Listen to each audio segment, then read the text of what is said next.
오늘의 이슈에 대해 알아보는 핫이슈 나우 시간입니다. 주민이 사업을 제안하고 심사하는 주민참여예산제 많이들 들어보셨죠?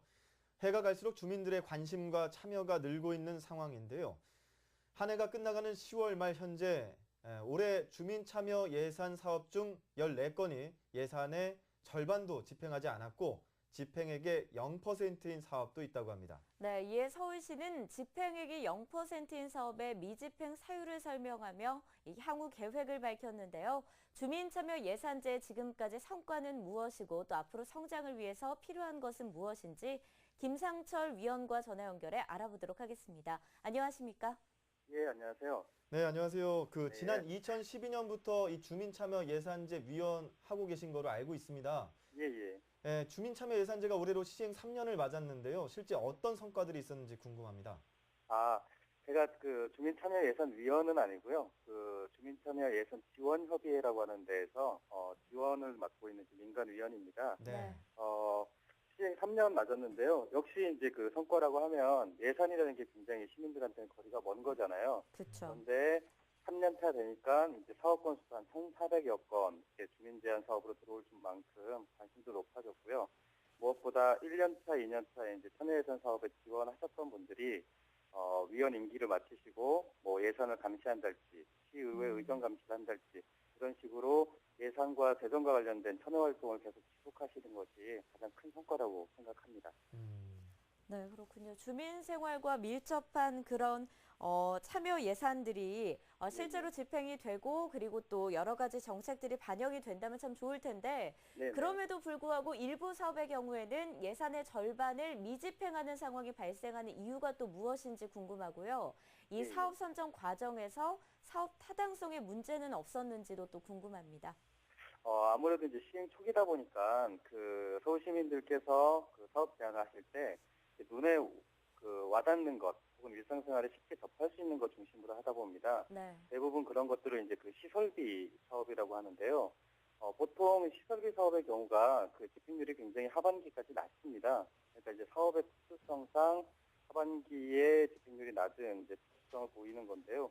이제 그럼에도 불구하고 왜 시민들이 혹은 주민들이 그 시설비 사업에만 주목을 하냐, 그 부분은 분명히 한번 되짚어볼 필요는 있다고 생각을 합니다. 네. 그리고 또 그런가 하면은 올해 선정된 예산 중에서 집행률이 0%인 사업이 4건이 있다고 들었는데요. 그러니까 예. 이제 주민들이 해주십시오 해서 예산을 따왔는데 이것을 집행하지 못하게 된 것들이 4건이 있다라는 거죠. 왜 그런가요? 뭐 그 사업들을 살펴보면 뭐 자전거 주차장 만들기나 뭐 화장실을 설치하거나 아니면 서울 둘레길 일부 구간을 정비하는 것과 같이 시설 투자 사업이 대부분입니다. 그런데 이제 이 사업들을 주민들이 제안을 할 때 애초에 제도상으로는 이제 구 단위에서 사업의 타당성을 검증해갖고 그걸 이제 시 참여예산위원회로 올리게 되어 있는데요. 네. 아마 구 단위에서 그 사업의 타당성이나 이런 것들을 할 때 뭐 토지 보상 문제랄지 입지 문제랄지 등등등을 면밀하게 못 살핀 결과라고 생각을 합니다. 근데 이제 그것뿐만이 아니라 그 0%인 사업 중에서 이제 성북구에 설치 예정이었던 청소년 성소수자 지원센터 사업 같은 경우는 뭐 그것과는 약간 다른 이제 종교적인 이유로 보류되고 있습니다. 어찌됐든 참여예산 사업이라는 게 그 천만 서울 시민들의 다양성을 포괄하는 것인데도 불구하고 실제 집행이나 혹은 선정 과정에서는 그런 부분이 이제 다소 미흡한 게 아닌가라고 생각을 해서 좀 아쉽습니다. 네. 네, 앞서 뭐 다양성이 특징이다 이런 말씀도 해주셨듯이 시민이 직접 참여하는 제도이기 때문에 이 다양성이 전제가 돼서 특정 집단을 위한 혹은 공공이 아닌 개인의 사적인 민원이 될 가능성도 배제할 수 없을 것 같은데요. 이를 방지하기 위한 장치가 마련돼 있나요? 뭐 현재 이제 그 2012년도에 1차년도 시행하면서 매년 이제 제도를 바꾸고 있습니다. 조금씩 바꾸고 있는데요. 올해 같은 경우도 하반기 내내 이제 제도 개선안을 논의 중에 있는데 가장 역점에 두고 있는 것은 말씀하신 게 그런 부분입니다. 결국 그거를 바꿀 수 있는 방법은 그 제한 사업을 뭐 통제하는 방식이 아니라 제한 사업을 선정하는 과정에서 얼마나 투명하고 공개적으로 그런 것들을 살펴볼 수 있게 하는지 여기에 이제 역점을 두고 있습니다. 네. 근데 이제 제도의 특징상 근본적으로 그런 부분을 해결한다라고 하는 것은 시간이 좀 필요한 일이 아닌가 이렇게 생각을 합니다. 보통 요즘도 이제 그 정부에서 예산 따오기 해서 쪽지 예산, 보훈 예산 이런 얘기들 많이 하는데 예, 주민 참여 예산제도 어찌됐든 이 세금을 쓰는 예산 사업이다 보니까 예, 어떤 구에서 어떤 구가 얼마나 많은 예산을 가져왔냐 하는 경쟁도 나타날 수 있을 것 같고요. 예, 예. 그러다 보면 자치구별로 경쟁이 강해지고 그러다 보면 또 자연스럽게 시민보다는 자치구와 관계기관이 중심이 되지 않을까 하는 우려도 있습니다. 어떻게 생각하시나요? 예, 맞습니다. 그러니까 이를테면 지금 현재 참여예산위원을 공모하는 방식이 이제 구별 공모 방식입니다. 그러니까 이제 그 공모는 다 하더라도 구별로 연령대별 뭐 이렇게 그 성별 이렇게 안배를 해갖고 공모를 하는 방법인데요. 네. 그러다 보니까 이제 구별 정체성이라고 하는 것을 100%다 배제할 수 없는 구조이긴 합니다.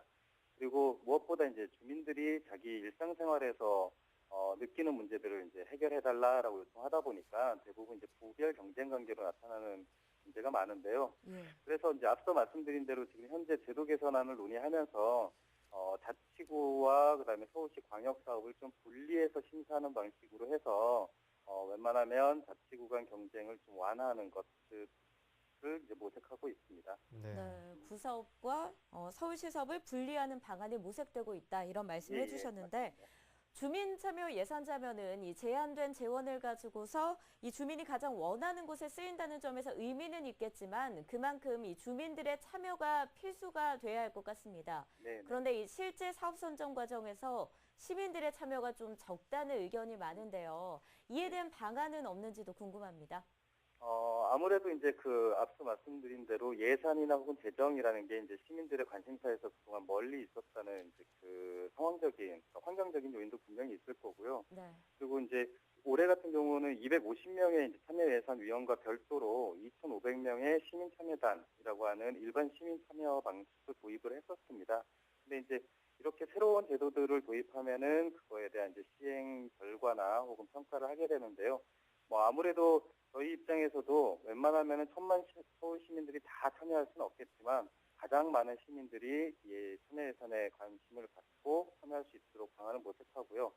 뭐 일례로 온라인 투표와 같은 이제 일반 시민들이 실제 사업의 내역을 보고 표로할 수 있는 그런 방법 이런 것들도 좀 폭넓게 고민하고 있습니다. 네. 앞서 이 주민 참여 예산제가 집행률이 저조하다라는 얘기로 서두에 이제 문을 열었는데 예. 사실 뭐 서울시하고 자치구의 예산만 봐도 집행이 전혀 안 되고 있는 사업들도 꽤 있거든요. 그렇죠. 그렇게 보면은 뭐 주민 참여 예산제의 집행률이 저조한다는 것만으로도 이제 문제가 그렇게 딱히 보이지 않을 수도 있습니다. 무엇보다도 예. 이제 정부 예산에 대한 집행을 주민들이 참여한다는 거에 의미가 있다라고 생각이 예, 드는데요. 주민 참여 예산제가 이름처럼 제대로 주민들이 참여가고 효율적으로 사업이 되기 위해서 어떤 것들이 고민이 필요할까요? 일단은 이제 주민 참여 예산제가 처음에 이제 도입되게 된 배경부터 좀 살펴봤으면 좋겠는데요.